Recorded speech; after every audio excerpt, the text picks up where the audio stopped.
Yes, this is difficult time when somebody gets sick. We need to buy medicine, and then the money got shortage, and we have to mitigate from food. So like every day, mostly we would have meat, and then like when we use some money to buy medicine, and then we have to like we can only eat eggs with rice.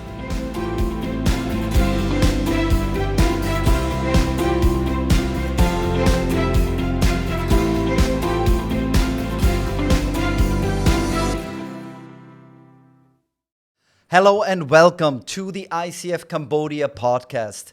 Today I have Vanthen with me, aka Ben, aka Head of IT, aka he is the husband of our youth pastor Channa. So Ben, it's good to have you here. I love to talk to you about your history and kind of explore how you grew up. I know, or we know from Channa's story a few weeks ago, that she grew up in a quite good environment. She had enough money. And how did you grow up? Because she mentioned you grew up very poor. What does that mean? Yes, for me it's like when I was young, the only man who gathered the income for me is my father, and he get the monthly salary is $70 more or less. $70. Yes, and we have like 5 people in our family, and then we have to survive with this money.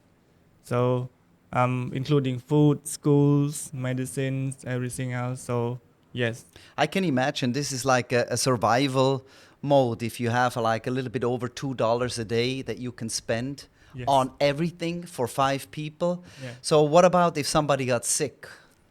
Yes, this is difficult time when somebody gets sick. We need to buy medicine, and then the money got shortage, and we have to mitigate from food. So like every day, mostly we would have meat, and then like when we use some money to buy medicine, and then we have to like we can only eat eggs with rice. Very simple meals. Yes, So you grew up in this environment, but you were able to do school, complete school. yes, You are a smart man, I know, because you are the head of IT. yes. And you chose wisely with your wife. So anyway, I just want to say at one point you got to know ICF. How were you introduced to ICF? Yes, I was introduced by friends who came here regularly, and I came here, and then I feel like, oh, I was so welcome here, and then I want to keep coming, and then I got to know Jesus more and more. So yes, this is how I got to know ICF. Do you remember when you made a decision to follow Jesus? Absolutely, yes. I was praying for 2 years straight, like that. God showed me the way. I want to change my life, and then at the end of these 2 years, then I like, okay, let's do it. I got baptized by you actually. I love that. I Yeah. remember that. Yes. That was a special day for me as well. Yeah. What do you think changed the most if you look at your life before Jesus and after? The most thing I think I got braver. The fear is gone. That Fear. until it is today that I have no fear. I used to be afraid of many things, ghosts especially, because in Cambodia this is common. What does that mean, like afraid of ghosts? Spirit, like some unknown spirit that we know like live here on the stone, on the trees, and then I was afraid to go home or go out at night. Coming home from school, I was always scared that somebody anything like Would attack you. would attack me. Mm. Yes, and then like after I got to know Jesus, like this feeling of something around me is gone. Ah. Yes. So it's like the peace that you never had. You were always afraid there's something attacking you, Yes. and then you experienced peace. Yes. But can you explain a little bit more? How did you learn growing up about these spirits? Did somebody tell you this, or you read it in a book? Yes, for Cambodian parents, I would say they don't have too much knowledge about things. And then like for the kid, they are curious. Like they ask, like, what would that light in the night? They would just say ghost. It is the easiest answer, and like they would like tell us not to go there because some spirit may be there, and then if you go there, the spirit will take you away, something like that. And this feeling is not just from our parent tells us. It's on the TV, it's on the radio. So yes, and we believe it, and I believe it strongly too. And this is very common in Cambodia that people are afraid of this and people talk about this. Yeah. Now that you have Jesus and have peace and you feel that this fear is gone, Yeah. how you know you have a little girl. How are you raising your daughter? I would tell her that for now she doesn't really speak much, but I would raise her that for her she should not be fear on those things. Yeah. I would point out two things. So no enemies can overcome Jesus. This is one. And the second one is that show her the fact that it is just nothing. If you see the light somewhere there, I would just tell her to go check out what it is, exactly what it is. Yes, yes. I heard also that many Cambodians they sleep with some light on.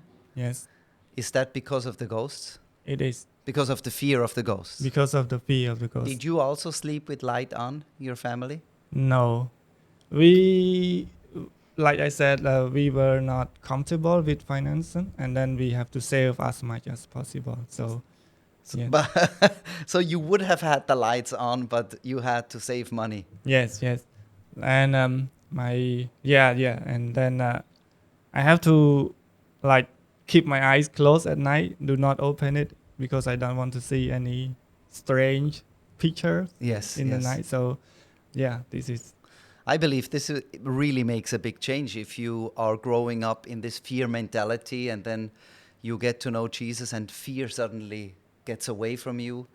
I believe this makes a big difference how you can live your life. yes, yes, yes. For me, it's like now it's like I got more peace than ever. It's like I only get stronger. That's what I feel. It's very good. You studied in the university IT Yes. and you had an opportunity to come on board to help with our IT team. How was your journey so far with IT? How many years are you employed now? More than 5 years. More than 5 years. You got the 5-year award. Yes. And so how, when you look at this employment, this environment, what can you say about that? I would say ICF is the first professional workplace that I ever worked at. I used to work in hotel, restaurant, and they are not really professional. And I first joined here, and under the ICF leadership, I got to see how Christian leadership is like different from outside world. Because at my old place, if I do something wrong, my boss would scold me, not a constructive feedback or different. And worst case, I got fired in a small mistakes from other places. And ICF has shown me the professionalism of how we get the work done and how we lead people. About leadership, you are a part of the Leadership Academy, Yes. and you have grown over the last 2 years in that Yeah. area, and now you are promoted to head of IT. Yes. I mean, that's a great career within ICF. Yeah. When you think about the Leadership Academy, it's like 2 hours every week. You learn about leadership. How has that changed your life? For me, Leadership Academy is I think it's like the most important hour of the week for me because I got to learn like how being a leader in a team, and not just that, how to lead my team because I have my own IT team to lead. Yes, and this is very important. That's very good. So if you look now to the future, in 5 years from now, Yeah. where do you see yourself with your family in your situation? What does the future look like for you? For me, if I still be with ICF, it's with ICF. But if not, I would still be a role model for teenager because my wife is currently working as a youth pastor, and all the teenagers are look up to us, and I want to have a community where the teenager can hang out and ask me questions. Especially what I want to share is that they have walked the path that I walked before, but a better path. Yes. Like for example, I have never learned about money saving because I was had not had having enough, and then like when I discovered this, the money saving plan from ICF, the money boss actually, your course. Yes. Yes, and it changed a lot when I do the calculation, and like if I do it from the teenage age, I would have like now I would have more comfortable financial. Now I'm comfortable, but I would be more comfortable with financial. So one issue is also that in Cambodia, people or kids don't grow up and learn about money management. Yes, actually they don't. Yes, not one of them is the commitment from the teenage that the family did not force this enough that they have to save. Yes. So to get more in the future. Actually. Right. Yeah. It's really an important tool that you learned here, Yeah. and what I like that you want to share it with the next generation, because I agree 100%. In Cambodia, we need more role models. Yeah. Men, in your case, that stand, take care of their wife and their children, and also open the door to teenagers to share what you have already learned. Because when you look back, the teenagers today are different. They have different tools. They grow up with the phone, Yeah. and you come from a completely different background. Yes. But you learned some things, and you are not angry at the young people. You are opening your heart and say, Yeah. can I help? How can I lead them? Yes. I love that. I love that so much. And what I love also, your passion that you want to do it together with your wife. Yes. I think that's a beautiful, beautiful thing. Yeah. So to end this podcast, I would like for you just to share maybe one highlight that you think your marriage is special. Like something out of your marriage that you say, this is Jesus culture. Yes. For me, we value each other. I value my wife, and she value me. When I make the decision, she doesn't criticize straight away. When she make decision, I follow, and then like we give each other feedback, and then we grow together. I love this. That's so beautiful, because we are stronger together, even if we sometimes don't agree. Yes. Love it. Thank you very much, Ben. Hey, I want to say thank you for watching this video, and I hope that you got something out of this, an incredible story again of one of our longtime employees. If you like this video, share it with your friends, and share this link, put a thumbs up, and join us the next time when we are at the ICF Cambodia podcast. Take care, and God bless you.